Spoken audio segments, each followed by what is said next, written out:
Subscribe कीजिए हमारे YouTube channel comrade of maths को और बेल आइकन को ज़रूर दबाएं ताकि हमारे लेटेस्ट वीडियोस के अपडेट हेलो स्टूडेंट्स, कैसे आप सब लोग। आई होप आप अच्छे होंगे और अपने एग्जामिनेशन का प्रिपरेशन करते होंगे। स्टूडेंट्स, मैं बता दूं, आज आप लोगों के लिए मैं 50 मोस्ट ऑब्जेक्टिव लेके आया हूं जो कि आपके एग्जामिनेशन में प्रत्येक साल पूछा जाता है। और इसमें से मैं आप लोगों को विश्वास दिलाता हूं, इस जो मैं जो ऑब्जेक्टिव अभी डिस्कशन करने वाला हूं उसमें आपको 100% इस 50 ऑब्जेक्टिव में से देखने को मिलेगा। 100 का 50 में से 50 का 50 आपको टकराएगा, देखने को मिलेगा। तो मैं आप सभी को आपका अपना YouTube channel comrade of maths में स्वागत करता हूं। फर्स्ट ऑफ ऑल, पहला क्वेश्चन है आप लोगों का। आज जो मैं टॉपिक लिया हूं, इसका टॉपिक है मोस्ट इंपोर्टेंट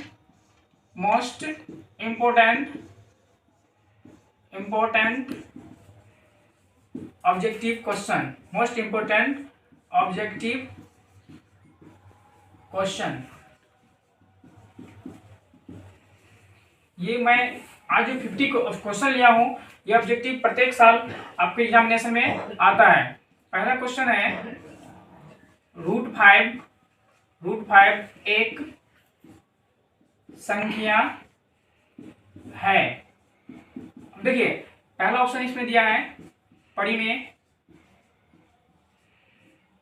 संख्या। सेकेंड ऑप्शन है अपरिमेय संख्या।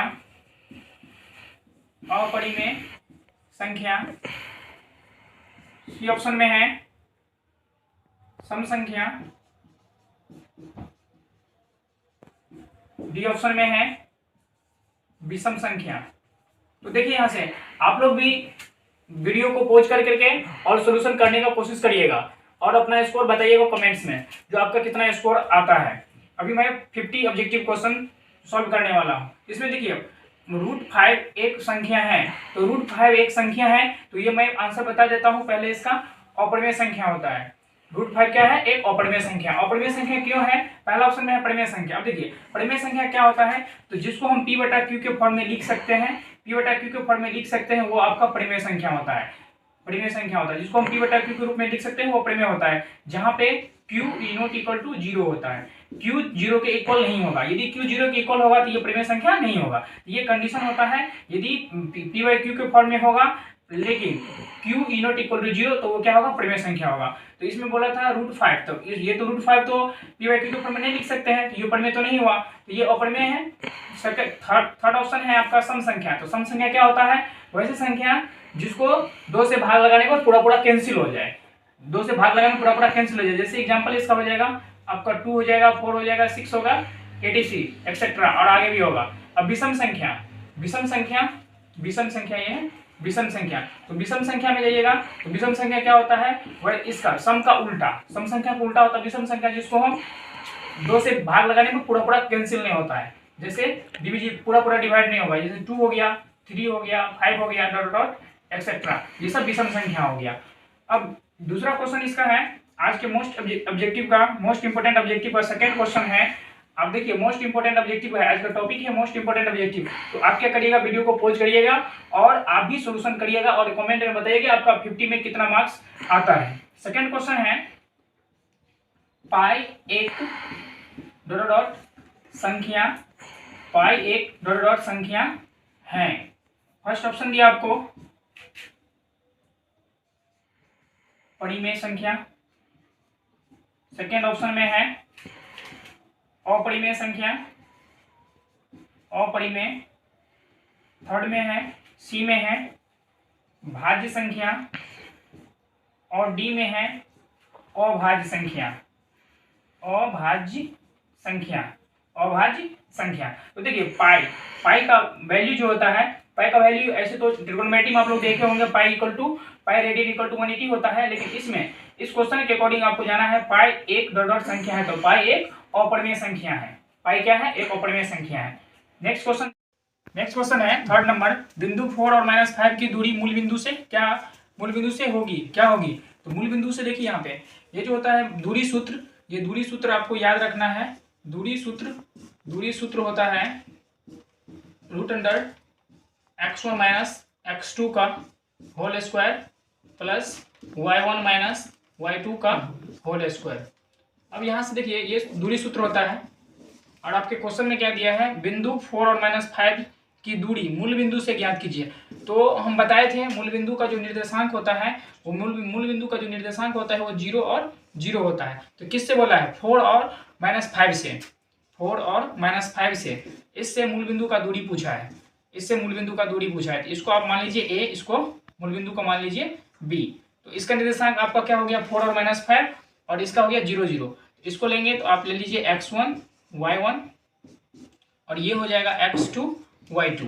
तो यहाँ पे देखिए हमने क्या लिख लिए, दूरी सूत्र लिख लिए। दूरी सूत्र क्या होता है, x1 - x2 का whole square plus y1 - y2 का होल स्क्वायर। और इसमें आप देखिएगा क्वेश्चन, तो बिंदु 4 और -5 की दूरी पूछा है मूल बिंदु से। तो मूल बिंदु का निर्देशांक क्या होता है, 0 0 होता है। आपको ये भी याद रखना है, कभी ये भी पूछ लेता है एग्जाम में कि मूल बिंदु का निर्देशांक क्या होगा। तो आपको बताना है मूल बिंदु का जो निर्देशांक होता है वो क्या होता है, 0 0 होता है। तो यहाँ से देखिए फॉर्मूला पे आप बैठा दीजिएगा सीधे, क्या हो जाएगा, तो x1 - x2 का होल स्क्वायर। x1 क्या है 4, x1 - x2 यहाँ पे 0 है, 0 का whole square plus y1 - y2, तो y1 -5 है, y1 - y2 कितना है 0 है, इसका होल स्क्वायर। तो यहाँ से देखिएगा आप इसका स्क्वायर कीजिएगा, 4 से 0 सब्ट्रैक्ट होगा 4 होगा, 4 का स्क्वायर 16 हो जाएगा, प्लस यहाँ पे कीजिएगा तो 5 से 0 सब्ट्रैक्ट होगा तो -5 का स्क्वायर करिएगा तो 25 आ जाएगा। तो यहाँ से आप सोल्यूशन करें इसका तो कितना आएगा आंसर, 11 1 carry 1 3 4 तो 41। यहाँ से आपका आंसर है 41, तो आपका ये हो जाएगा आंसर। तो इसमें क्या देखना था, इसमें फॉर्मूला आपको याद रखना है। फॉर्मूला क्या होता है, दूरी सूत्र का x1 - x2 का whole square plus y1 - y2 का होल स्क्वायर, ये। और मूल बिंदु का निर्देशांक क्या होता है, 0 0। अब यहाँ पे लगा लेंगे इसका मूल बिंदु का निर्देशांक 0 0, तो यहाँ से ये x1 y1 ये x2 y2, इसका यदि स्क्वायर करिएगा तो x1 में से x2 को घट सब्ट्रैक्ट करिएगा, 4 से 0 सब्ट्रैक्ट 4 का स्क्वायर हो जाएगा, यहाँ पे 5 से 0 यदि सब्ट्रैक्ट होगा -5 से 0 तो 5 ही होगा, तो इसका स्क्वायर करिएगा तो कितना हो जाएगा √41। इसका ऑप्शन फर्स्ट हो जाएगा। नेक्स्ट क्वेश्चन देखते हैं। नेक्स्ट क्वेश्चन है 4th नंबर, अधिकतम बारंबारता वाले वर्ग को डॉट डॉट कहते हैं। तो अधिकतम बारंबारता वाला वर्ग को क्या कहते हैं, समझिए ध्यान से। तो अधिकतम बारंबारता वाला वर्ग को बहुलक कहते हैं। क्या कहते हैं, बहुलक कहते हैं। इसका 4th ऑप्शन हो जाएगा। लेकिन इसमें समझना आपको माध्य क्या होगा, माध्य क्या होगा और परिसर क्या होता है। तो माध्य के लिए आप समझेंगे जब आपको चरमान दिया रहेगा, चरमान मीन्स क्या, जब ऐसे आपको दिया रहेगा, चरमान मीन्स 1 दे देगा, 2 देगा, 3 देगा, 4 देगा। जब आपको इस प्रकार के इस टाइप से दे देगा कुछ और बोलेगा का माध्य निकालिए, का माध्य निकालिए, तब इसमें आप क्या करेंगे, सभी प्रेक्षणों के योग और अपरेक्षणों की संख्या। सभी प्रेक्षणों के योग मतलब क्या, जो भी संख्या है उस सभी को ऐड करेंगे और जितना संख्या है 1 2 3 4 तो 4 से इसको डिवाइड लगा देंगे, तो ये माध्य आपको निकलेगा। ये माध्य होता है। माध्यक ले तो माध्यक के लिए आपको माध्यक के लिए कंडीशन होता है, माध्यक के लिए होता है, माध्यक में यदि आपको n सम है तो उसके लिए अलग फॉर्मूला यूज होता है, और n यदि विषम है तो उसके लिए अलग फॉर्मूला होता है। तो जब सम आपको देगा, इसमें सम वाले में फॉर्मूला लगाना है ny2 में एवं ny2 + 1 में चरमानों का माध्य। यदि n में यदि माध्यक की बात करें तो माध्यक की बात करें तो यदि चरमान दिया रहे तब कब लगाना ये फॉर्मूला, जब चरमान दिया रहे तब, ऐसे नहीं जब चरमान आपको दिया रहे तब ये फॉर्मूला लगाना है माध्यक का। इसमें भी बता रहे हैं माध्य का जो यहाँ पे आप अभी यूज किए हैं, तो इसमें भी आपको ध्यान रखना, जब चरमान दिया रहेगा तभी आपको क्या करना है, ये फॉर्मूला लगाना है सभी प्रेक्षणों के योग बटा प्रेक्षणों की संख्या। मतलब जितना भी नंबर दिया है सभी का योग बटा कुल संख्या, 1 2 3 4 है तो इसको 4 से डिवाइड कर देंगे 4 से। अब इसमें यदि माध्यक आपको निकालना है तो माध्यक में आपको समझना है, माध्यक में यदि सम रहेगा, यदि सम संख्या पूछेगा तब आपको फॉर्मूला लगाना है n/2 में एवं n/2 + 1 में चरमानों का माध्य, n/2 + 1 में चरमानों का माध्य, चरमानों का माध्य। तो इसमें आपको तब इसमें क्या निकलेगा, माध्यक निकलेगा। अब यदि विषम संख्या रहे, कौन सा संख्या रहे, यदि n विषम हो, n फॉर नंबर, जो नंबर आपको गिवन रहेगा, जैसे इसमें नंबर दिया था ना 1 2 3 4, तो 4 सम हो गया तो इसमें ये वाला फॉर्मूला लगाएंगे। और जब n विषम हो दे देगा तब आपको फॉर्मूला लगाना है n + 1/2 में चरमान, n + 1/2 में चरमान, तब यहाँ से जो आपको माध्यक निकलेगा। और परिसर का फॉर्मूला होता है, परिसर इक्वल टू होता है उच्चतम मान, परिसर इक्वल टू होता है उच्चतम मान माइनस निम्नतम मान। परिसर इक्वल टू होता है उच्चतम मान माइनस निम्नतम मान। ये आपको याद रखना। तो देखिए यहाँ पे आपको प्रमेय नहीं, यहाँ पे परिसर होगा, सॉरी यहाँ पे क्या होगा, परिसर होगा, क्या होगा, परिसर होगा, ये परिसर होगा। तो परिसर इक्वल टू होगा उच्चतम मान माइनस निम्नतम मान। तो ये परिसर का था और इस क्वेश्चन आपका था, इसका क्वेश्चन का आंसर जो होगा आपका डी होगा। तो इसमें बोला था अधिकतम बारंबारता वाला वर्ग क्या होगा, तो बहुलक होगा। तो ये रहा। फिफ्थ क्वेश्चन देखते हैं।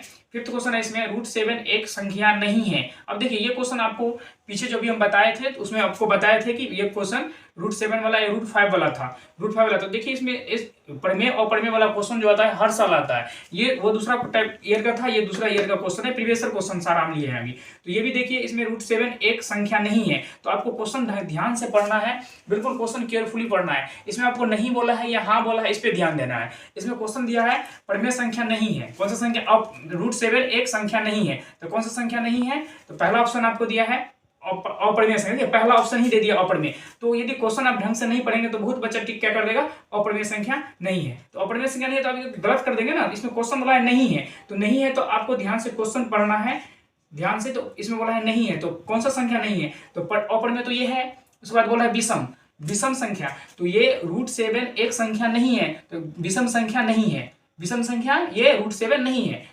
तो इसमें ऑप्शन आपका बी हो जाएगा।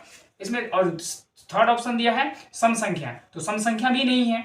ये √7 तो सम संख्या भी नहीं है ना, सम संख्या भी नहीं है। इसमें बोला है इनमें से कोई नहीं, इनमें से कोई नहीं, तो इनमें से कोई नहीं, तो ये भी ऑप्शन हो जाएगा। इनमें से कोई नहीं, तो इनमें से तो ये तो होगा, तो आपका ऑप्शन जो हो जाएगा वो बी हो जाएगा, विषम संख्या नहीं है। तो अप्रमेय संख्या आपको पता है, जिसको p/q के फॉर्म में नहीं लिख सकते वो अप्रमेय होता है। तो ये तो √7 अप्रमेय है, इसमें बोला लेकिन नहीं है, तो ये ऑप्शन नहीं होगा। उसके बाद बोल रहा है विषम संख्या, तो √7 एक संख्या नहीं है, तो विषम संख्या नहीं है √7। सी में दिया है सम संख्या, तो सम संख्या पता है, अभी बताया पीछे, जो 2 से पूरा कंप्लीटली डिविजिबल हो जाएगा वो सम होगा। इनमें से कोई नहीं, इनमें से है भाई, बी हो जाएगा इसका ऑप्शन। 6 नंबर क्वेश्चन देखें।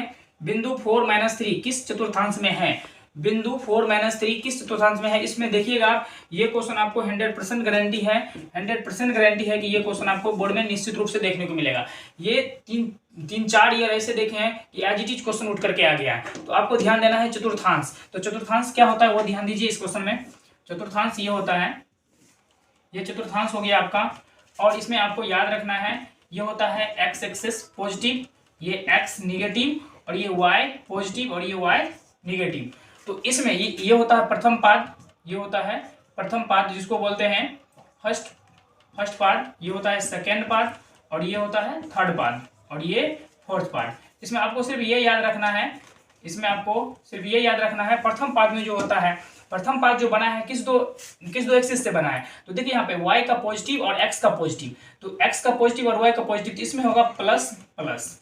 आपको इतना याद रखना है। एक सिंपल सी ट्रिक इसमें याद रखेंगे कि ये जो घर बना है, ये चतुर्थांश जो बना है किस दो एक्सिस से मिलकर बना है। तो ये जो चतुर्थांश बना है ये x पॉजिटिव और y पॉजिटिव वाला एक्सिस से बना है। तो ये यहाँ पे आपको ध्यान रखना है। और आप एक चीज और ध्यान रखेंगे, ऐसे जो ब्रैकेट में हम लिखते हैं स्मॉल ब्रैकेट में जो लिखते हैं, तो स्मॉल ब्रैकेट में पहले x का वैल्यू लिखाता है, बाद में y का वैल्यू लिखाता है, ये भी आपको याद रखना है। तो यहाँ पे देखेंगे फर्स्ट क्वाड्रेंट में जो होता है x भी पॉजिटिव y भी पॉजिटिव होता है। सेकंड क्वाड्रेंट में देखें तो सेकंड क्वाड्रेंट किस से मिलकर बना है, तो सेकंड क्वाड्रेंट y पॉजिटिव और x निगेटिव से बना है। तो आप ध्यान दीजिए, इसमें हम बताएं अभी पहले x का वैल्यू होता है, बाद में y का वैल्यू होता है। तो इस क्वाड्रेंट में सेकंड क्वाड्रेंट में जो हो जाएगा x क्या हो जाएगा, x आपका निगेटिव हो जाएगा और y क्या हो जाएगा, पॉजिटिव हो जाएगा। तो यहाँ पे आपको ये समझना है, जो पहले लिखा था x का वैल्यू बाद में y का वैल्यू। थर्ड क्वाड्रेंट में आएंगे तो थर्ड क्वाड्रेंट जो बना है आपका किससे मिलकर के बना है, थर्ड क्वाड्रेंट जो बना है आपका x निगेटिव और y निगेटिव से मिलकर बना है। तो आपको ध्यान देना है थर्ड क्वाड्रेंट में x भी निगेटिव और y भी निगेटिव। वैसे ही फोर्थ क्वाड्रेंट में आ जाए तो फोर्थ क्वाड्रेंट में क्या मिलकर बना है, कौन कौन से, तो फोर्थ क्वाड्रेंट जो बना है x पॉजिटिव वाला और y निगेटिव वाला। तो यहाँ पे देखेंगे x पॉजिटिव y निगेटिव। आप इतना यदि याद रखते हैं तो इस टाइप से जो क्वेश्चन पूछेगा किस चतुर्थांश में है, तो आपको नंबर पे नहीं जाना कि कितना नंबर आपको दिया है, एज इट इज आप इतना यदि ये ट्रिक याद रखेंगे कि x ये जो प्रथम पाद बना है, प्रथम क्वाड्रेंट बना है, वो किससे मिलकर बना है, तो x पॉजिटिव y पॉजिटिव से मिलकर बना है। सेकंड किससे बना है, तो x निगेटिव y पॉजिटिव से लेकर के बना है। थर्ड जो लिया है तो इसमें क्या x भी निगेटिव y भी निगेटिव से लेकर बना है। फोर्थ क्वाड्रेंट जो है, फोर्थ क्वाड्रेंट में x पॉजिटिव y निगेटिव से लेकर के बना है। तो इतना याद रखेंगे तो आपको ये क्वेश्चन देखते ही आप आंसर टिक कर देंगे। तो हमारा इसमें है पॉजिटिव और निगेटिव। तो ये देखिए ये जो हमारा फोर्थ है, फोर्थ किस में है, पॉजिटिव में, और 3 किस में है, निगेटिव में है। तो पॉजिटिव और निगेटिव डायरेक्ट आप लगाएंगे। फार्मूला आपको ये याद होगा, तो आप डायरेक्ट लगा सकते हैं पॉजिटिव और नेगेटिव। तो पॉजिटिव और नेगेटिव किस क्वाड्रेंट में, फोर्थ में, तो आपका ये हो जाएगा चतुर्थ। प्रथम है, द्वितीय है, तृतीय है, तो चतुर्थ है। इसका आंसर क्या हो जाएगा, चतुर्थ हो जाएगा। नेक्स्ट क्वेश्चन देखते हैं, बोला है मूल बिंदु का निर्देशांक क्या होगा। अब देखिए प्रीवियस क्वेश्चन में भी हम, अब इससे पहले जो वीडियो था हमारा उसमें हम बताए हैं जो मूल बिंदु का जो निर्देशांक होता है वो एज इट इज कितना बार पूछ लेता है। तो आपको याद रखना है यही मूल बिंदु होता है, ये जो होता है ये मूल बिंदु होता है। यहाँ पे एक्स भी पॉजिटिव होता है और वाई भी पॉजिटिव होता है, मीन 0 0, एक्स भी 0, वाई भी 0 होता है। तो आपको याद रखना है ये जो होता है ये मूल बिंदु होता है। ये क्या होता है, मूल बिंदु होता है। ये क्या होता है, मूल बिंदु होता है। ये क्या होता है, मूल बिंदु। तो आपको याद रखना है मूल बिंदु का जो निर्देशांक होता है वो 0 0 होता है, ये भी आपको याद रखना है। तो इसमें डायरेक्ट आप याद टिक करेंगे, मूल बिंदु का जो निर्देशांक होता है वो 0 0 होता है। फिर देखिए नेक्स्ट क्वेश्चन 8 नंबर, 3 + 2√5 एक डॉट डॉट संख्या है। तो 3 + √5, इसका भी आप एक ट्रिक है, सिंपल से ट्रिक आप याद रखेंगे। इसका ट्रिक क्या होगा, देखिए कोई भी यदि अपरिमेय संख्या में कोई भी संख्या को ऐड करेंगे, अपरिमेय संख्या में कोई भी संख्या को ऐड करेंगे तो कौन सा संख्या मिलेगा आपको, अपरिमेय मिलेगा। ये याद रखना है। परिमेय संख्या में यदि कोई भी अपरिमेय संख्या में कोई भी परिमेय संख्या को जोड़ेंगे तो अपरिमेय में यदि परिमेय को जोड़ेंगे तो आपको अपरिमेय मिलेगा। क्या मिलेगा, अपरिमेय मिलेगा। आपको याद रखना है यदि अपरिमेय में यदि परिमेय संख्या को ऐड करेंगे तो कौन सा संख्या मिलेगा, अपरिमेय संख्या मिलेगा। कौन सा संख्या मिलेगा, अपरिमेय संख्या मिलेगा। यदि अपरिमेय में किसी परिमेय संख्या से डिवाइड करेंगे, जैसे √3 में 2 से डिवाइड करेंगे तभी भी आपको अपरिमेय मिलेगा। ये बात याद रखना है।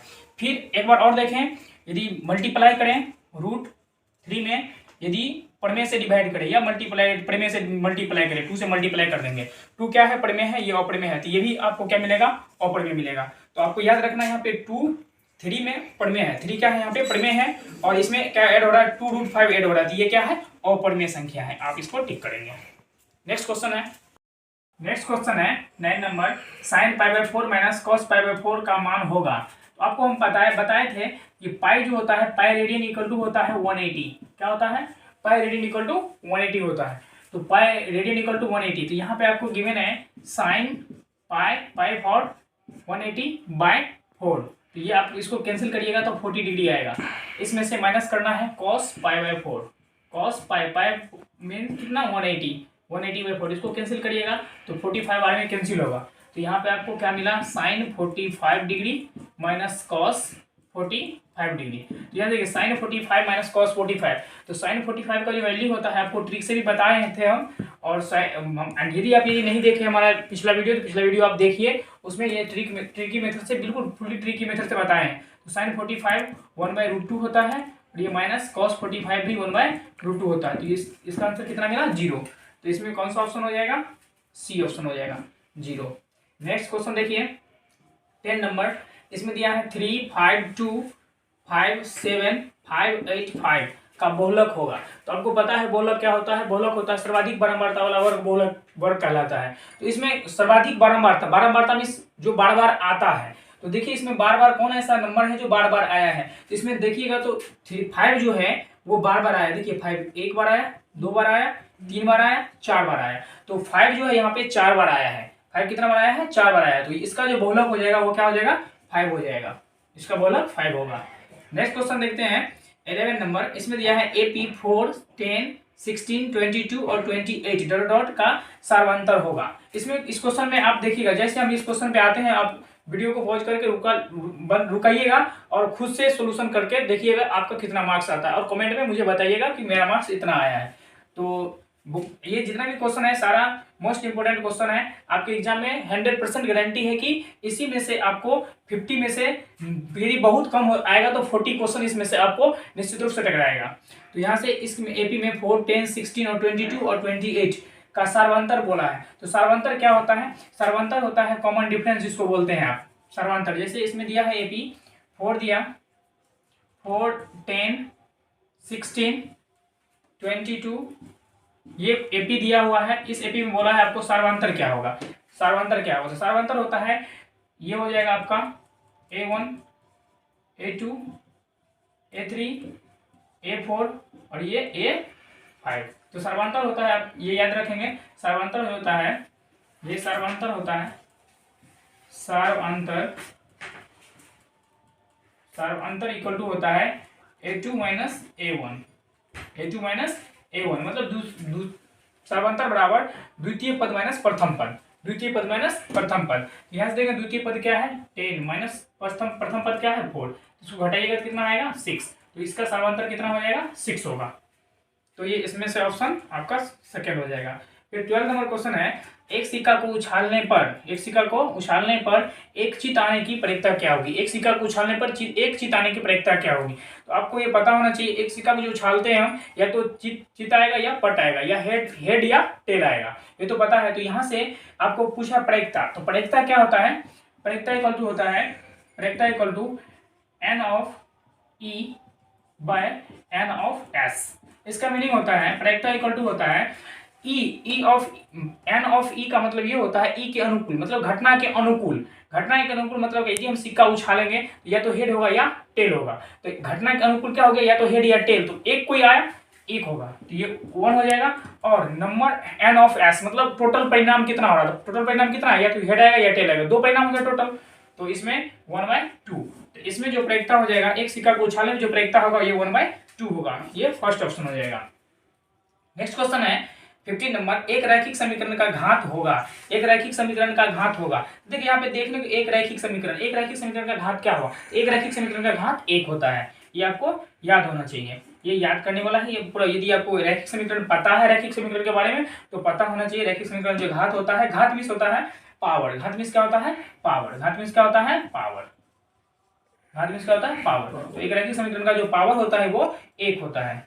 नेक्स्ट क्वेश्चन देखिए 16 नंबर में बताया है 1 4 x 5 12 का माध्य 7 है। देखिए इसमें माध्य दे दिया 7, अभी हम बताए थे पीछे आपको माध्य का जो फॉर्मूला होता है उसमें प्रेक्षणों की योग बटा प्रेक्षणों की संख्या होता है। इसमें माध्य दे दिया आपको, कितना दे दिया 7, माध्य कितना दे दिया 7, और इसमें क्या निकालना है x का वैल्यू निकालना है, यहाँ पे x मेंशन कर दिया इसमें। तो हमारे जो प्रेक्षणों की संख्या है वो कितना है 1 2 3 4 5, तो सभी प्रेक्षणों के योग माध्य बराबर आपको बताए थे अभी, माध्य बराबर सभी प्रेक्षणों के योग। तो सभी प्रेक्षणों के योग मतलब प्रेक्षण में जो संख्या आपको गिवन है, तो गिवन क्या क्या है 1 5 x 5 और 12 गिवन है, तो ये सभी प्रेक्षणों के योग मीन क्या 1 + 4 + x + 5 + 5 + 12 बाय प्रेक्षणों की सभी प्रेक्षणों की योग बटा प्रेक्षणों की संख्या 1 2 3 4 5, तो बाय 5।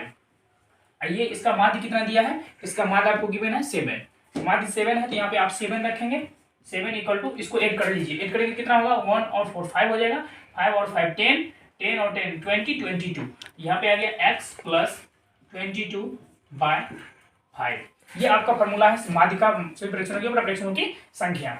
ये हो गया 7, यहाँ से क्रॉस मल्टीप्लाई करेंगे, क्रॉस मल्टीप्लाई पता होना चाहिए आपको, क्रॉस मल्टीप्लाई ऐसे होता है, इस पूरा पार्ट को इसके साथ मल्टीप्लाई करेंगे और इसको इसके साथ मल्टीप्लाई करेंगे, तो इसको 1 से मल्टीप्लाई करेंगे, तो इसको यदि आप 1 से मल्टीप्लाई करेंगे तो कितना हो जाएगा x + 22 इक्वल टू 7 5 जा 35। यहाँ से x का वैल्यू आपको क्या मिलेगा, साइन चेंज करेगा तो साइन चेंज होगा, साइड चेंज करेगा तो साइन चेंज होगा, ये भी याद रखना है आपको। यदि ये प्लस में इससे जाएगा तो माइनस होगा, तो यहाँ पे आप सब्ट्रैक्ट करिएगा तो कितना हो जाएगा x का वैल्यू आपको 3 5 से 2 3 2 से 3 से 1 को सेलेक्ट करेंगे तो 3 से 2 को सेलेक्ट करेंगे 1 होगा, तो इसका आंसर आपका 13 होगा। तो देख लीजिए इसमें 13 कौन सा ऑप्शन में है, 13 आपका बी ऑप्शन में है, तो ये आपका ये आंसर होगा। नेक्स्ट देखिए इसमें बोला है 17 नंबर में किसी असंभव घटना ई की प्रयिकता POP ...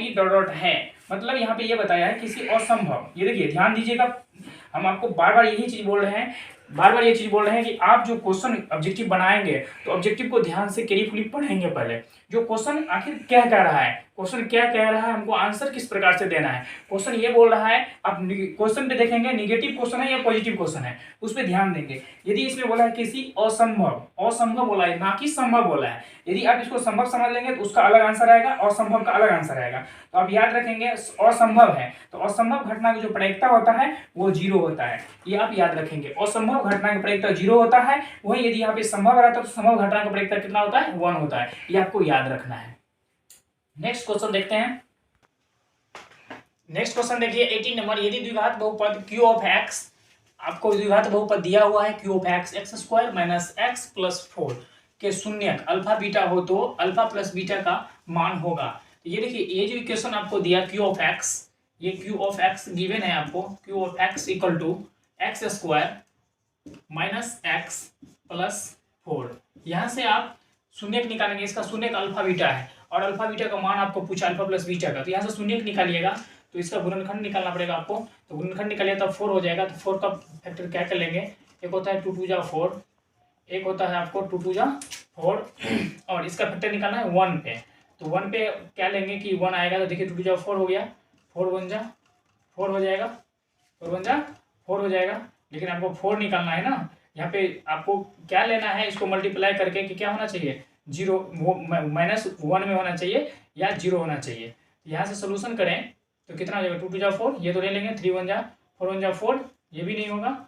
अब यहाँ पे आपको लेना है अल्फा प्लस बीटा निकालना है।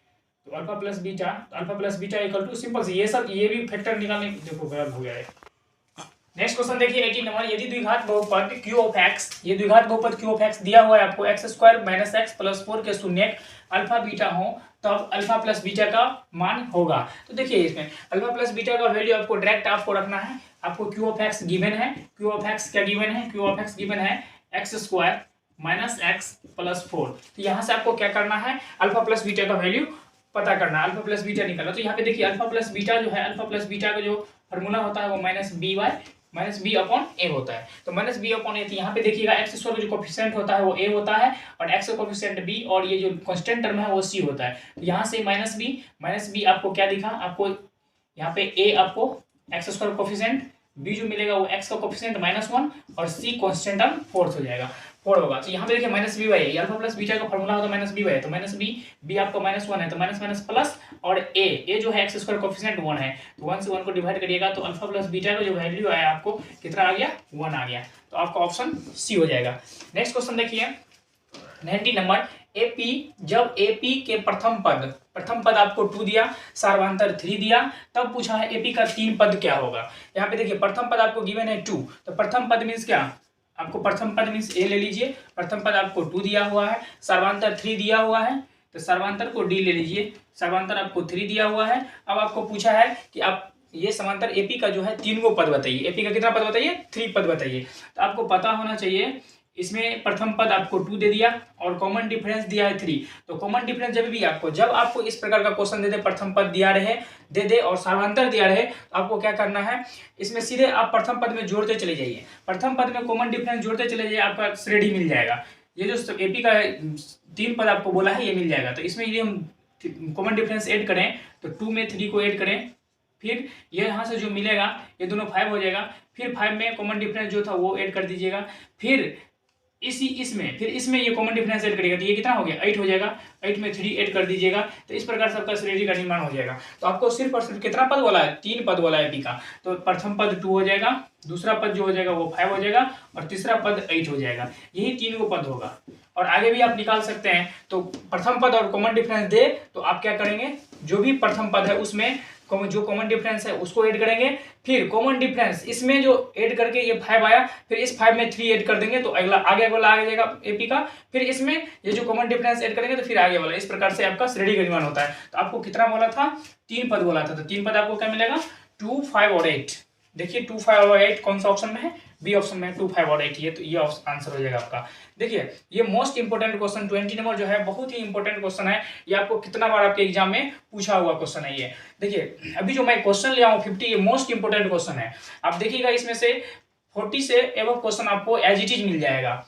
अब ये टर्म चेंज करेगा, यदि नंबर चेंज करेगा वो अलग बात है, लेकिन ये एज इट इज क्वेश्चन आपके एग्जाम में देखने को मिलेगा। तो यहाँ पे देखिए कार्तीय तल में किसी बिंदु 4 और -5 के कोटि का मान डॉट डॉट होगा, कोटि क्या होगा। तो यहाँ पे देखिए कार्तीय तल में किसी बिंदु 4 और -5 के कोटि क्या होगा। तो आपको कोटि और भुज समझना है, 2 चीज समझना है, कोटि और भुज समझना है। यहाँ पे देखिए कोटि और भुज आपको समझना है। तो आप देखिए यहाँ पे जो है कोटि, यदि कोटि बोले तो आपको याद रखना है, कोटि मीन होता है y अक्ष और भुज मीन्स होता है x अक्ष। ये आपको याद रखना है, x एक्सिस और y एक्सिस। अभी हम बताए थे आपको ऐसे लेना है, ऐसे यदि स्मॉल ब्रैकेट के अंदर है तो पहले x का वैल्यू होता है, बाद में y का वैल्यू होता है। तो आपको ये ध्यान रखना है कोटि और भुज, तो पहले आपको भुज लिखा था बाद में कोटि। मीन एक्स का जो एक्सिस, एक्स का जो वैल्यू होता है वो भुज होता है और वाई का जो वैल्यू होता है वो क्या होता है, कोटि होता है। तो देखिए इस प्रकार का क्वेश्चन आपको कितना बार एग्जाम में देखने को मिलेगा, ये भी क्वेश्चन आपको देखने को मिलेगा एग्जाम में। तो यहाँ से आपको क्या बोला है, कोटि बोला है, तो कोटि क्या हो जाएगा, ये भुज हो गया, ये कोटि हो गया, तो -5। तो आपका ये ऑप्शन सी हो जाएगा। अब देखिए एज इट इज फॉर्मूला आ गया इस यहाँ पे, तो कोण थीटा का। तो मैं आप लोगों को बता दूं, अब जो मैं नेक्स्ट वीडियो में आऊंगा तो आपके लिए पूरा मैथ्स का निचोड़ जो होता है ना वो लेकर के आऊंगा, और टोटल फार्मूला जितना भी मैथ्स का टोटल फार्मूला एक वीडियो में लेके आऊंगा और आप लोगों को बताऊंगा फार्मूला पूरा। तो फार्मूला भी यदि आपको मैथ्स का पूरा फार्मूला यदि आपको पूरा कंप्लीट है, पूरा फार्मूला यदि आपको याद है, तो आपको बहुत सारा ऑब्जेक्टिव आपको सिर्फ डायरेक्ट फार्मूला से देखने को मिलेगा और आप क्वेश्चन सॉल्व कर पाएंगे। तो यहाँ से देखिए 21 नंबर क्वेश्चन, इसमें बोला है कोण थीटा वाले त्रिज्या खंड का क्षेत्रफल होगा। देखिए अब ये एज इट इज फार्मूला आ गया डायरेक्ट। तो इसमें देखिए पहला ऑप्शन है pi theta pi R Q by 270, तो ये नहीं होगा। Pi theta pi R theta by 360, ये भी नहीं होगा। Pi R square theta by 270, ये भी नहीं होगा। Pi R square theta by 360, देखिए ये ऑप्शन आपका हो जाएगा। तो एज इट इज ये फार्मूला आ गया। अब नेक्स्ट क्वेश्चन देखिए 22 नंबर, दो परिमेय संख्याओं के बीच कितनी परिमेय संख्या हो सकती है। तो यहाँ से ये भी याद रखेंगे आप, ये भी क्वेश्चन कितना बार आपके एग्जाम में देखने को मिलता है और इस बार भी आपको आने का चांस है इस क्वेश्चन का। देखिए दो परिमेय संख्याओं के बीच कितनी परिमेय संख्या होती है, तो आप याद रखेंगे दो परिमेय संख्याओं के बीच में कोई भी दो परिमेय संख्या है, इसके बीच में कितना परिमेय संख्या है। तो दो परिमेय संख्या के बीच में अनगिनत अनंत परिमेय संख्या होती है, आपको ये याद रखना है। दो परिमेय संख्या के बीच में अनंत परिमेय संख्या होती है और दो अपरिमेय संख्या के बीच में भी अनंत अपरिमेय संख्या होती है, ये याद रखना है। तो यहाँ पे आपका ऑप्शन डायरेक्ट हो जाएगा डी। नेक्स्ट क्वेश्चन है 23 नंबर, यह निश्चित घटना की प्रायिकता होती है। यहाँ से देखिए दो चीज आता है यहाँ पे, एक आएगा निश्चित घटना की प्रायिकता, निश्चित या संभव घटना की प्रायिकता। आपको वर्ड पे ध्यान देना, बार बार यही चीज बोल रहे हैं कि जो क्वेश्चन ऑब्जेक्टिव आप बनाएंगे एग्जाम में बिल्कुल केयरफुली होकर के बनाइएगा, क्वेश्चन पढ़िएगा। क्वेश्चन आपको क्या बोला है, निगेटिव बोला है या पॉजिटिव बोला है। आपको ये बोला है निश्चित घटना की प्रायिकता, कभी कभी आपको आ जाएगा संभव घटना की प्रायिकता, तो संभव घटना की प्रायिकता और निश्चित घटना की प्रायिकता सेम होता है, तो आपको ध्यान देना है। और अनिश्चित घटना की प्रायिकता और असंभव घटना की प्रायिकता दोनों टर्म याद रखेंगे। इसमें याद रखेंगे आप, इसमें क्वेश्चन बोला है निश्चित घटना की प्रायिकता, निश्चित घटना की प्रायिकता, निश्चित या फिर संभव घटना की प्रायिकता, ये दोनों टर्म बार बार बहुत बार एग्जाम में आया है, तो आपको याद रखना है संभव या निश्चित घटना की प्रायिकता। इसका जो होता है ये 1 होता है, संभव या निश्चित या संभव घटना की प्रायिकता 1 होता है। अनिश्चित या फिर असंभव, अनिश्चित या असंभव घटना की प्रायिकता जो होता है ये होता है आपको 0। ये दोनों चीज आप क्या करेंगे, याद रखेंगे, ठीक है। तो इसका जो है निश्चित घटना की प्रायिकता बोला है, तो इसका ऑप्शन हो जाएगा 1, निश्चित घटना की प्रायिकता 1 होता है। नेक्स्ट क्वेश्चन देखिए, यदि किसी वर्ग का परिमाप 40 है तो उस वर्ग का क्षेत्रफल होगा। किसी वर्ग का परिमाप दे दिया आपको, यहाँ पे वर्ग का परिमाप 40 सेंटीमीटर दे दिया, तो पूछा है उस वर्ग का क्षेत्रफल क्या होगा। तो ध्यान से देखिए,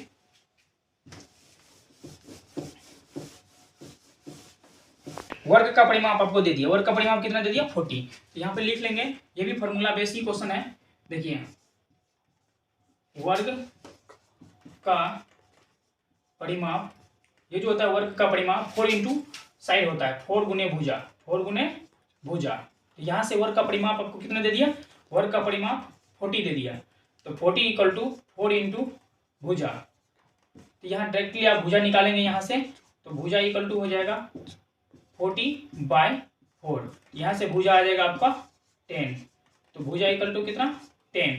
अब आपको बोला क्या है, तो उस वर्ग का क्षेत्रफल होगा, उस वर्ग का क्षेत्रफल क्या होगा, तो वर्ग का भुजा आ गया, तो वर्ग का क्षेत्रफल, ये भी फॉर्मूला आपको याद होगा। वर्ग का जो क्षेत्रफल होता है, वर्ग का क्षेत्रफल, ये वर्ग का क्षेत्रफल भुजा का स्क्वायर होता है। क्या होता है, भुजा का स्क्वायर, तो 10 का स्क्वायर, 10 का स्क्वायर करिएगा तो 10 × 10 हो जाएगा, ये आपका आ जाएगा 100 सेंटीमीटर स्क्वायर। तो आपका जो ऑप्शन हो जाएगा 100, तो पहला ही ऑप्शन इसमें करेक्ट हो जाएगा। नेक्स्ट क्वेश्चन है 7 - √5 एक डॉट संख्या है, तो 7 - √5, यहाँ पे ध्यान देना है, परिमेय संख्या से में अपरिमेय संख्या को घटा रहा है, अंतर है। परिमेय संख्या और अपरिमेय संख्या का अंतर जो होता है, एक संख्या होता है, तो अभी बताए थे आपको, पीछे जो क्वेश्चन डिस्कशन किए थे उसमें बताए थे, परिमेय संख्या और अपरिमेय संख्या का जो डिफरेंस होता है वो अपरिमेय संख्या होता है। इसका ऑप्शन आपको बी हो जाएगा। तो ये मोस्ट इंपोर्टेंट क्वेश्चन है, आप इसको पूरा ध्यान से देखिएगा। नेक्स्ट क्वेश्चन देखते हैं। नेक्स्ट क्वेश्चन है 26 नंबर। यदि अर्धवृत्त का व्यास 14 सेंटीमीटर है तो अर्धवृत्त की परिधि क्या होगा। तो देखिए फ्रेंड्स, इसमें अर्धवृत्त दिया हुआ है, अर्धवृत्त का व्यास दिया हुआ है 14 सेंटीमीटर। तो अर्धवृत्त का व्यास दिया हुआ मीन डी इक्वल टू दिया है 14 सेंटीमीटर। तो यहाँ से आर निकालिएगा, तो आर इक्वल टू होते हैं डी/2, तो 14/2। तो यहाँ से कैंसिल करिएगा तो आर आपको मिल जाएगा, आर मिल जाएगा 7, मीन रेडियस मिल गया हमें 7। अब अर्धवृत्त का परिधि, तो अर्धवृत्त का परिधि होता है, अर्धवृत्त का परिधि, अर्धवृत्त का परिधि, अर्धवृत्त का परिधि होता है, वृत्त का परिधि होता है आपका 2πr। अर्धवृत्त में क्या करना है, 2 से भाग लगा देना है, तो कितना आएगा, πr आएगा।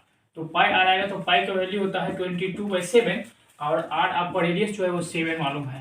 तो 7 से 7 कैंसिल, तो कितना आ गया इसका आंसर 22। तो इसका ऑप्शन हो जाएगा 22 सेंटीमीटर में, बी ऑप्शन हो जाएगा। नेक्स्ट क्वेश्चन देखिए 27। द्विघात बहुपद x² - 3 के शून्यक होंगे। शून्यक होंगे मीन क्या है, इसमें किसका वैल्यू रखेंगे कि पूरा पार्ट 0 हो जाएगा। तो शून्यक इसमें निकालना है, x² - 3 = 0 शून्यक निकालना है। तो यहाँ से आप वैल्यू निकालिएगा, x² = ये साइड चेंज होगा तो साइन चेंज होगा, तो ये 3 0 में ऐड हो जाएगा, तो कितना मिलेगा 3। यहाँ से x का वैल्यू लीजिएगा, तो x का वैल्यू दोनों तरफ वर्ग स्क्वायर रूट हो जाएगा, तो ये हो जाएगा आपका x का वैल्यू जो आएगा यहाँ से ये प्लस माइनस हो जाएगा। तो प्लस माइनस कितना मिलेगा आपको, +-√3। मीन यहाँ जो x का वैल्यू होगा, ये x का वैल्यू हो जाएगा -√3 और +√3। ये आंसर हो जाएगा आपका। तो ये ऑप्शन रहा बी।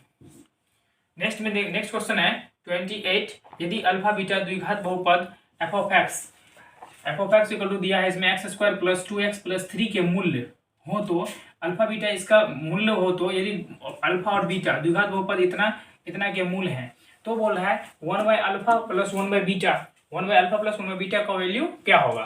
तो यहाँ से देखिए आपको इक्वेशन दिया हुआ है x² + 2x + 3। तो यहाँ से जो आपको फाइंड आउट करना है वो फाइंड आउट करना है 1/α + 1/β का मान क्या होगा। तो यहाँ से आप 1/α + 1/β इसका वैल्यू निकाल लीजिएगा।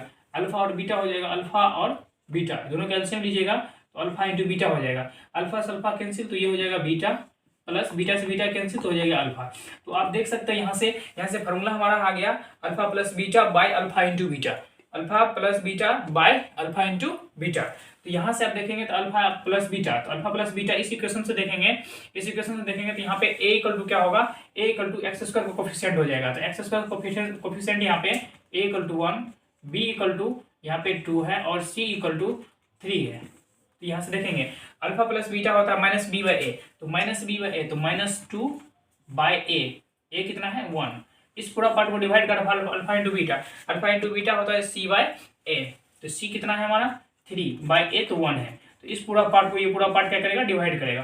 तो डिवाइड करेगा तो -2/1 डिवाइड होगा, मल्टीप्लाई होगा, 1 ऊपर जाएगा और 3 नीचे आएगा। तो यहाँ से जो आंसर मिला आपको -2/3। तो यहाँ पे आपको ध्यान रखना है अल्फा प्लस बीटा जो होता है वो -b/a होता है, और अल्फा इंटू बीटा इंटू वाला में जाएंगे, ये मतलब शून्यकों का योग होता है और शून्यकों का गुणनफल होता है। तो शून्यकों का गुणनफल होता है c/a और शून्यकों का योग होता है -b/a। तो यहाँ से आपका आंसर मिला -2/3। तो इसमें भी बी ऑप्शन आपका करेक्ट होगा। नेक्स्ट क्वेश्चन देखिए, नेक्स्ट क्वेश्चन है असंगत समीकरण के युग्म डॉट का हल होता है। असंगत समीकरण के युग्म डॉट हल होता है। तो असंगत का जो युग्म का हल जो होता है वो अनेक हल होता है। इसका फार्मूला होता है, आप फार्मूला देखेंगे, फार्मूला से डायरेक्ट आंसर आपको मिल जाएगा। तो हम फार्मूला वाला भी वीडियो आपको अपलोड देंगे आप लोगों के लिए, वो वीडियो आप लोग देख लीजिएगा। इसमें नेक्स्ट क्वेश्चन है प्रथम 5 अभाज्य संख्याओं का माध्य डॉट होगा। प्रथम 5 अभाज्य, तो अब यहाँ से आपको क्वेश्चन आता है अभाज्य संख्या होता क्या है। तो अभाज्य संख्या होता है वैसी संख्या जिसका अभाज्य संख्या होता है वैसी संख्या जिसका सिर्फ 2 अपवर्तक हो। वैसी संख्या जिसका सिर्फ 2 अपवर्तक हो। कितना अपवर्तक हो, सिर्फ 2 अपवर्तक हो, सिर्फ 2 अपवर्तक हो। अपवर्तक अब क्या होता है, अपवर्तक मीन्स होता है फैक्टर, जैसे 2 का, तो किस नंबर से कैंसिल होगा, टू किस किस नंबर से कटेगा, तो टू जो कटेगा 1 से कटेगा और 2 से कटेगा। इसको आप ऐसे भी बोल सकते हैं, और अभाज्य संख्या जो होता है वो जो संख्या खुद से कटता है, जो संख्या 1 से कटता है और खुद से कटता है उसको अभाज्य बोलते हैं। आपको क्वेश्चन में दिया है प्रथम 5 अभाज्य संख्या का माध्य क्या होगा, तो प्रथम 5 अभाज्य संख्या आप पहले लिख लीजिए। शुरू से स्टार्टिंग करें तो 1, तो 1 तो अभाज्य नहीं है क्योंकि ये न भाज्य है न अभाज्य है। 2 1 तो नहीं होगा, 2 क्या है अभाज्य संख्या है। 3 अभाज्य है। 4 नहीं है, 4 भाज्य हो जाएगा, 4 नहीं है। 5 क्या है अभाज्य है। 6 नहीं होगा, 7 अभाज्य है। कितना बोला था आपको, 5 बोला था, ये 4 हो गया। 8 नहीं है, 9 भी नहीं है। 9 क्यों नहीं है, क्योंकि 9 का 2 से अधिक अवर्तक हो जाएगा। देखिए ये 2 से सॉरी ये 1 से कैंसिल होगा, ये 3 से कैंसिल होगा और 9 से कैंसिल होगा, तो 2 से अधिक नंबर हो गया, तो ये भी क्या होगा अभाज्य नहीं होगा। 10 नहीं होगा, 11 होगा। आपको ये 5 नंबर जो है प्रथम 5 संख्या है यही जो अभाज्य है, प्रथम 5 संख्या। अब इसका क्या बोला था आपको, माध्य निकालने के लिए, तो माध्य हम बताए थे, माध्य क्या होता है सभी प्रेक्षणों के योग और प्रेक्षणों की संख्या। तो सभी प्रेक्षणों के योग मीन क्या है, इसका पूरा का ऐड कर लीजिए बाय 1 2 3 4 5, 5 से डिवाइड लगा दीजिए, तो कितना हो जाएगा, ये 5 हो गया, 5 10 5 10 और 10 और 7 17 में 11 ऐड करेंगे, 17 में 11 ऐड करेंगे तो कितना हो जाएगा 8 2 बाई कितना 5। तो देखिए ऑप्शन आपका, ऑप्शन कहीं है ये 18/5, बी में है 12/6, सी में है 13/8 और डी में है 16/5। ये आपको लग रहा है ऑप्शन में यहाँ पे 1 छूट गया, 2 छूट गया, यहाँ पे वो 2 होगा शायद, 28/5 ये ऑप्शन हो जाएगा आपका फर्स्ट। मिस्टेक हो गया यहाँ पे, तो यहाँ पे 28/5 होगा। नेक्स्ट क्वेश्चन देखें 31, तो 31 में है सभी वर्ग होते हैं, याद रखेंगे सभी वर्ग समरूप होते हैं। सभी वर्ग क्या होते हैं, समरूप होते हैं, ये याद रखेंगे आप, सभी वर्ग समरूप होते हैं। नेक्स्ट क्वेश्चन देखें 32, द्विघात बहुपद x² प्लस 3x प्लस 2 का शून्यक होगा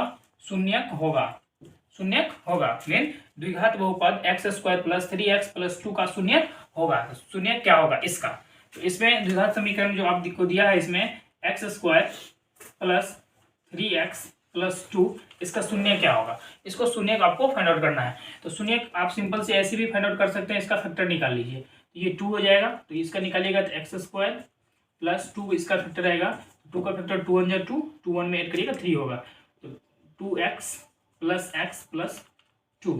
यहाँ से देखिए दोनों में कॉमन क्या है, ये दोनों में x कॉमन है, तो यहाँ से आ जाएगा x प्लस 2। ये दोनों में क्या कॉमन है, 1 कॉमन है, तो x प्लस 2, 1 से डिवाइड करेंगे तो 2 आ जाएगा। यहाँ से यहाँ तक में क्या कॉमन है, x प्लस 2 कॉमन लेंगे तो x प्लस 1 आ जाएगा, ये इक्वल होता है 0 के। यहाँ से दोनों जो 0 के इक्वल करिएगा, तो इस पूरा पार्ट को 0 के इक्वल करिएगा, तो x प्लस 2 इक्वल टू 0, तो यहाँ से x का वैल्यू जो आएगा वो -2 आएगा, और इसको जब इक्वल करेंगे x प्लस 1 इक्वल टू 0, यहाँ से x का वैल्यू -1 आएगा। तो इसका जो शून्य का आ गया टोटल -2 और -1 आया, -2 और -1, तो -2 और -1, इसका लास्ट ऑप्शन डी ऑप्शन सही हो जाएगा। नेक्स्ट क्वेश्चन है 33 नंबर, 1/7 का दशमलव प्रसार होता है। 1/7 का दशमलव प्रसार क्या होता है, शांत होता है या अशांत होता है या शून्य होता है या कोई नहीं होता है। तो ध्यान दें, दशमलव प्रसार आपको बोला है शांत और अशांत, तो ध्यान से समझिए, शांत होता है जिसको हम डिवाइड करने पर, डिनोमिनेटर से डिनोमिनेटर को डिवाइड करने पर क्या हो जाए, पूरा कैंसिल हो जाए, डिविजिबल हो जाए, तो वो क्या होगा, शांत होगा। यदि डिविजिबल नहीं होता है तो वो क्या होगा, अशांत होगा। तो यहाँ पे देखिए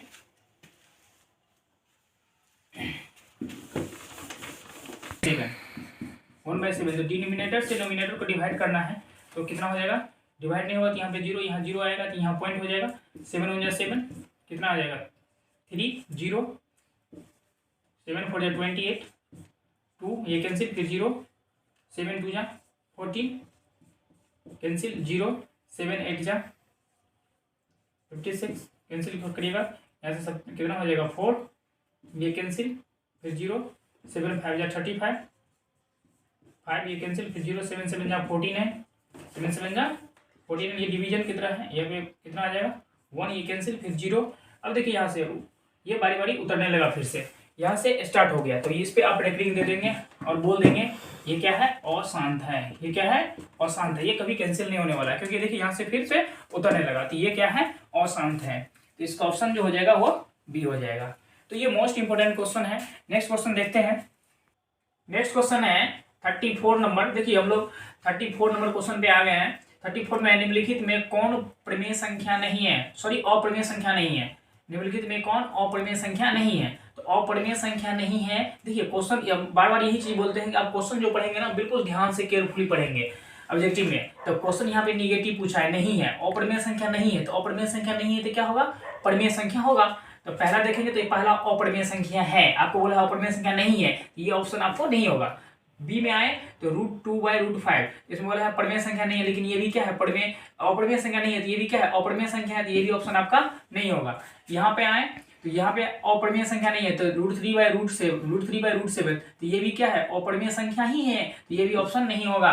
तो ये ऑप्शन तीनों ऑप्शन कट गया, तो एक ऑप्शन आपका बच गया डी, ये ऑप्शन आपका सही हो जाएगा। फिर आप वेरिफिकेशन भी कर लीजिएगा इसको, √75/√48 है, तो √48 को और √75 को हम क्या लिख सकते हैं बताइए, इसको लिख सकते हैं 5√3। कैसे, 5 5 जा 25, 25 3 जा 75, या इसको आप एलसीएम करके कर लेंगे तो ऐसे भी हो जाएगा। इसमें करेंगे तो इसमें 48 है, तो 48 को क्या लिख सकते हैं 4√3।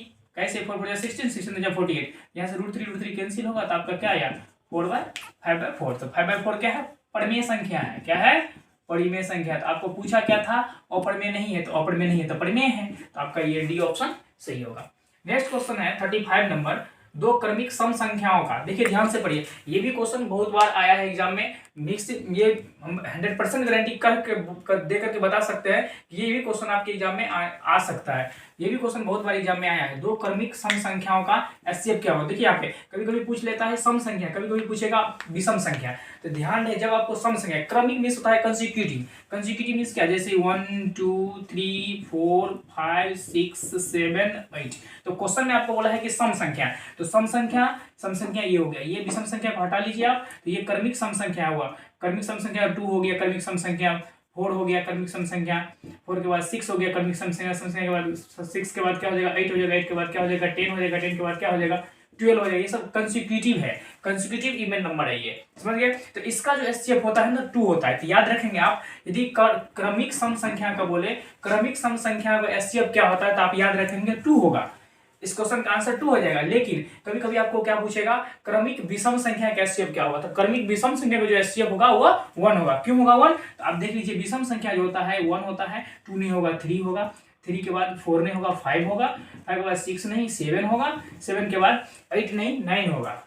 ये सब क्या है, अप्रमेय संख्या है, सॉरी अप्रमेय नहीं, ये सब आपका विषम संख्या है, ये सब क्या है, विषम संख्या। तो इसका जो एचसीएफ आपका होगा, देखिए 1 से आप यदि इसको एचसीएफ निकालेंगे तो 1 3 जा 3, तो कितना आया 1 आया। फिर आप इसको उठा लेंगे विषम को, इसको उठाएंगे विषम को, तो 5 से 7 में करेंगे तो 5 1 जा 5, यहाँ से 2, 2 से 5 में करेंगे 2 2 जा 4, 1 1 से 2 में तो 1 2 जा 2। ये प्रूफ हम कर दिए आपको, यदि विषम पूछे तो 1 होगा और सम पूछे तो 2 होगा। मतलब यदि क्रमिक विषम संख्या पूछे तो 1 होगा एचसीएफ, क्रमिक सम संख्या पूछे तो 2 होगा, याद रखना है। नेक्स्ट क्वेश्चन है, प्रथम 3 लगातार प्राकृतिक संख्याओं का माध्य क्या होगा।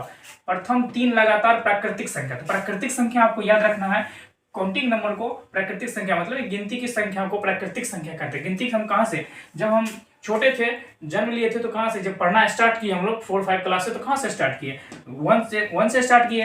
तो प्राकृतिक संख्या, गिनती की संख्या, तो गिनती की संख्या हम कहाँ से स्टार्ट किए, 1 से, 1 2 3 4, ये सब क्या है, ये सब आपका क्या है, एक्सेट्रा, ये सब क्या है, प्राकृतिक संख्या। तो प्रथम कितना, प्रथम 3 लगातार प्राकृतिक संख्या, तो प्रथम 3 लगातार प्राकृतिक संख्या का क्या बोला आपको, माध्य। तो यही 3 को प्रथम हो गया, तो इस तीनों का माध्य बोला, तो माध्य बराबर क्या, तो फ्रैक्शन हो गया, योग बटा फ्रैक्शनों की संख्या 1 2 3 बाई 3 से डिवाइड कर दीजिए, ये हो गया 3 3 6 6 बाई 3 3 2 जा 6, तो इसका आंसर आपको कितना मिलेगा 2।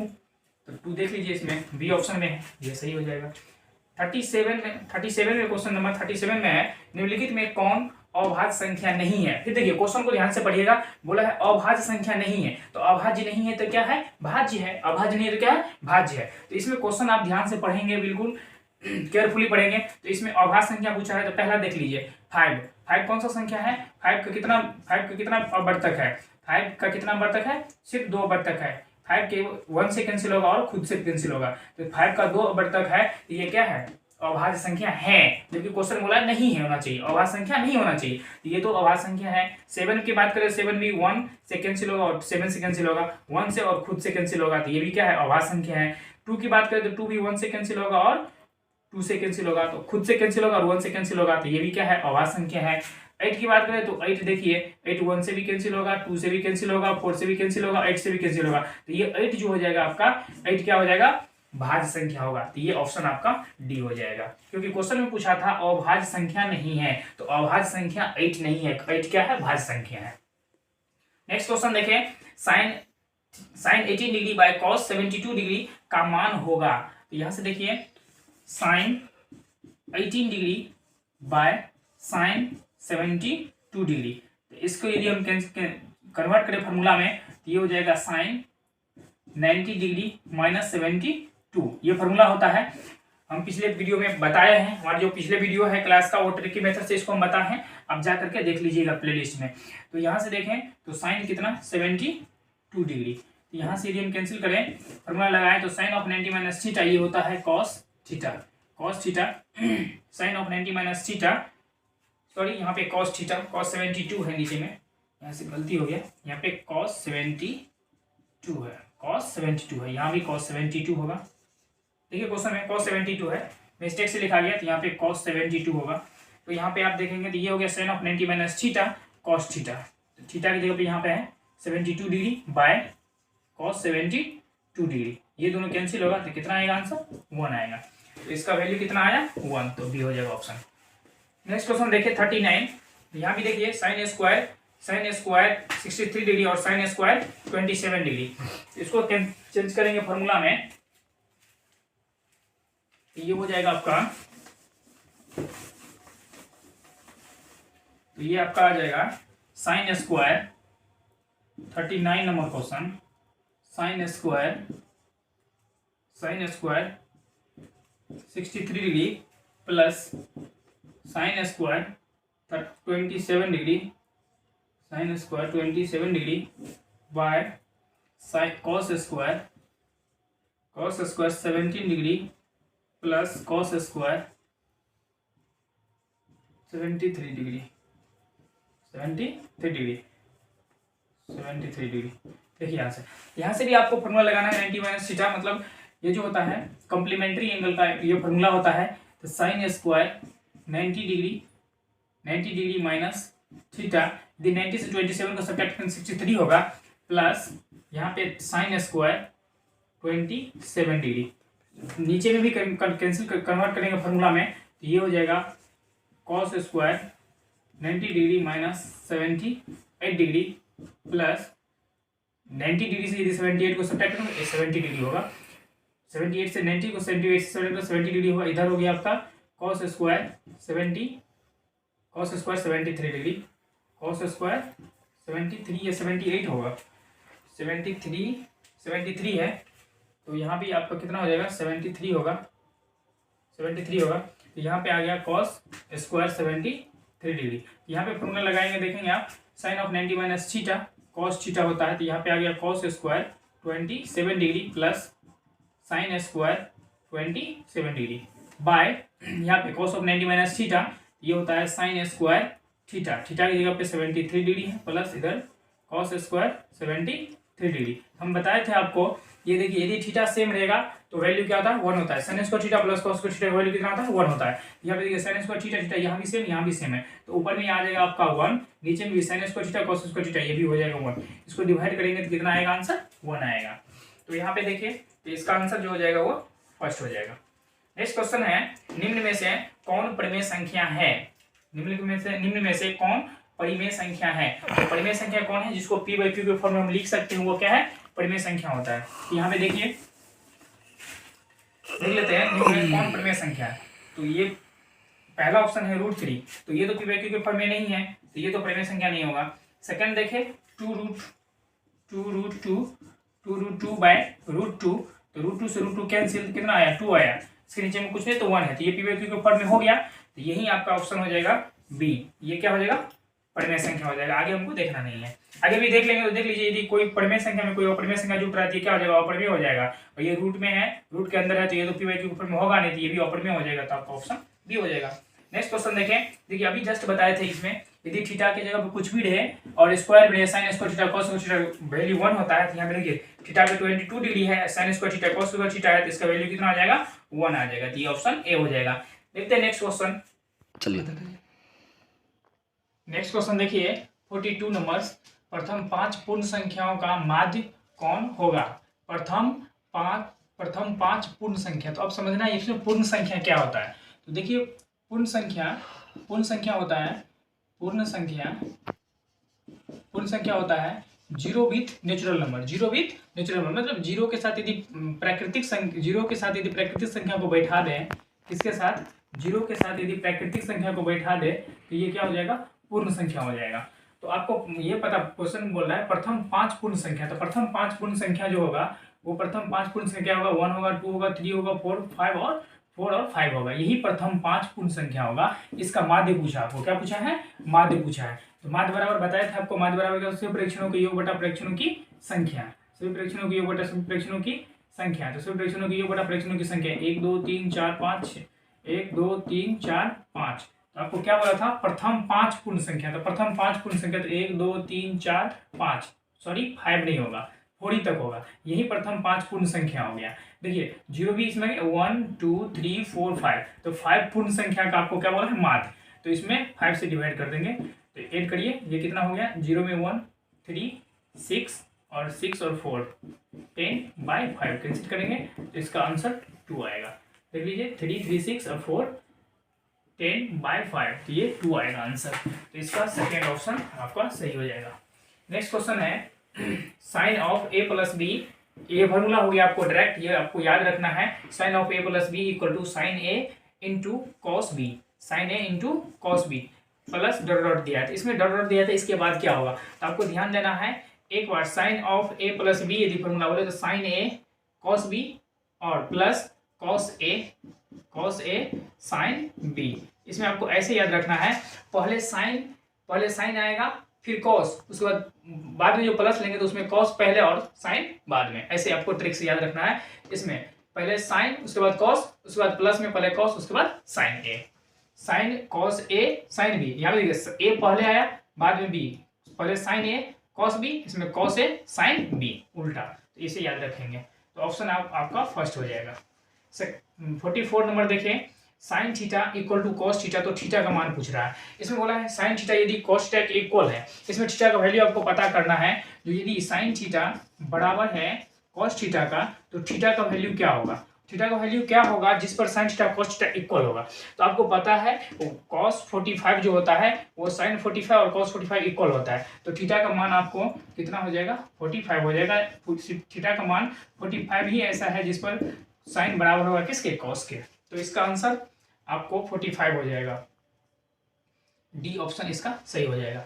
नेक्स्ट क्वेश्चन देखिए 45। इसमें बोला है 3 4 और 5 और 6 बिंदु का मिलाने वाली रेखाखंड के मध्य बिंदु का निर्देशांक क्या होगा?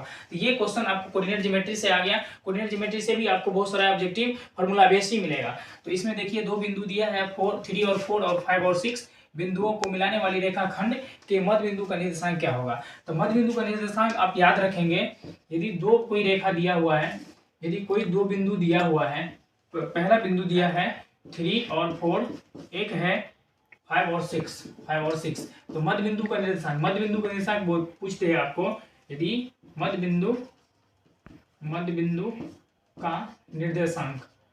का निर्देशांक, तो यहाँ से मध्य बिंदु का जो निर्देशांक होगा वो आपको याद रखना है। ये हो गया x1 y1 और ये हो जाएगा x2 y2। तो ध्यान दें x1 y1 और x2 y2। तो मध्य बिंदु का जो निर्देशांक होता है वो याद रखेंगे x1 plus x2 by 2 y1 plus y2 bye 2। तो ये मध्य बिंदु का निर्देशांक होता है। कोऑर्डिनेट ज्योमेट्री का ये फॉर्मूला है। तो x1 कितना हो जाएगा? 3 प्लस 5 बाई 2 और 4 प्लस y2 आपको 6 है बाई 6 बाई 2। इसको जब आप सोल्यूशन करेंगे तो ये 8/2 हो जाएगा और यहाँ पे 10/2। इसको कैंसिल करेंगे तब 5, इसको कैंसिल करेंगे 4। तो इसका आंसर जो आ जाएगा आपको 4 और 5 हो जाएगा। देखिए कौन सा ऑप्शन में 4 और 5 है? 0 2 है, ये तो ऑप्शन नहीं होगा। बी में है 3 6, ये भी नहीं होगा। 3 4, ये भी नहीं होगा। तो इसमें 4 और 5 ऑप्शन नहीं है, तो इसमें हो जाएगा डी। इनमें से कोई नहीं, डी ऑप्शन होगा सही। इसमें आइए नेक्स्ट क्वेश्चन 46 में विरोधी समीकरण युग्म के कितने हल होते हैं? तो विरोधी समीकरण युग्म के 4 हल होते हैं। नेक्स्ट क्वेश्चन देखिए, दिए गए आंकड़े 1, 0 और 5 का माध्य लिखें। बताइए 1, 0 और 5 का माध्य क्या होगा? बताइए माध्य। देखिए माध्य का कितना क्वेश्चन तब से आ गया, सारा प्रीवियस ईयर क्वेश्चन है, माध्य से रिलेटेड कितना क्वेश्चन आता है। तो आपको ये बारीकी से देखना है, केयरफुली देखना है कि कौन सा क्वेश्चन रिपीट होता है, कौन सा क्वेश्चन बार बार आया है। तो हम जितना भी क्वेश्चन लिए हैं सारा मोस्ट इंपोर्टेंट क्वेश्चन है। तो यहाँ से देखिए 1, 0 और 5, तो 1, 0 और 5 इसका बोला है आपको माध्य ज्ञात करने के लिए। तो 1 + 0 + 5 सभी प्रेक्षणों के ऊपर प्रेक्षणों की संख्या 1, 2, 3 करेंगे तो ये ऐड कर लीजिएगा तो 6/3 इसको कैंसिल करेंगे तो आपका 2 आ जाएगा। तो आपका ऑप्शन सी हो जाएगा। नेक्स्ट क्वेश्चन देखते हैं 48 में दिया 44 सेंटीमीटर परिधि वाले वृत्त का त्रिज्या होगी, क्या होगी? तो 44 सेंटीमीटर परिधि दिया, मतलब सरकमफेरेंस दे दिया सर्किल का। तो परिधि का जो फॉर्मूला होता है, परिधि का फॉर्मूला होता है 2πr = 44। ठीक, तो यहाँ पे आप देखिएगा तो r = हो जाएगा, यदि r = निकाले तो इस पूरा को डिवाइड हो जाएगा, 44 को डिवाइड हो जाएगा 2π से, तो इसको कैंसिल करेंगे 2 2 जा, तो कितना आ गया r का वैल्यू 22/π। ऑप्शन देखेंगे आपका ऑप्शन पाई में है या सोल्यूशन करके, नहीं पाई में नहीं है, सारा ऑप्शन आपको सोल्यूशन करके निकालना है। तो कोई बात नहीं, सोल्यूशन करके निकालना है। तो यहाँ पे 22/π का वैल्यू होता है 22/7, मीन 22 को 22/7 से डिवाइड करना है। जब इसको डिवाइड करेंगे 22 को डिवाइड करेंगे 22/7 से, तो 22/1 डिवाइड मल्टीप्लाई होगा, 7 ऊपर जाएगा और यदि यहाँ पे डिवाइड मल्टीप्लाई होगा तो 7 ऊपर जाएगा, 22 नीचे आएगा, तो 22 से 22 कैंसिल, तो कितना आ गया आपका आंसर 7। तो इसमें देख लीजिए 7 मीटर जो होगा वो ऑप्शन होगा, ऑप्शन बी हो जाएगा 7 मीटर। ठीक, नेक्स्ट क्वेश्चन है, किसी बिंदु की y अक्ष से दूरी उस बिंदु की क्या कहलाती है? तो यहां से देखिए नेक्स्ट में 49 नंबर में किसी बिंदु की y अक्ष से दूरी उस बिंदु का क्या कहलाता है? तो उस बिंदु का क्या कहलाता है? x निर्देशांक कहलाता है। इसमें देखिए किसी बिंदु का y अक्ष से उस बिंदु की दूरी, तो ये देखिए ये ग्राफ हो गया आपका, ये x अक्ष होता है और ये y अक्ष होता है। तो आपको क्वेश्चन में दिया है किसी बिंदु से y अक्ष से उस बिंदु की दूरी, y अक्ष से उस बिंदु की दूरी क्या है? x निर्देशांक कहलाती है। तो इसमें डायरेक्ट आपका आंसर हो जाएगा बी। देखिए y अक्ष से, यही y अक्ष है आपका पूरा, y अक्ष से किसी बिंदु की y अक्ष से दूरी उस बिंदु का क्या कहलाती है? तो x निर्देशांक कहलाती है। तो ये ऑप्शन हो जाएगा सेकेंड। आज के पीपीटी का लास्ट क्वेश्चन है आज के वीडियो का 50 नंबर। फिर समीकरण x² + 3x + 4 का विवेचक ज्ञात कीजिए। तो विवेचक या विवेक्तर दो चीज पूछता है, विवेचक कभी कभी पूछेगा, कभी कभी विवेक्तर पूछेगा आपको। तो ध्यान दीजिए, अब ये इस क्वेश्चन को ध्यान दीजिए, क्वेश्चन 3 नंबर में भी आता है आपको। देखिए यहाँ पे इसका जो सोल्यूशन करेंगे x² + 3x + 4, तो यहाँ पे आप देखेंगे इसको हम बताए थे ax² + bx + c = 0 के इक्वल कर लीजिएगा।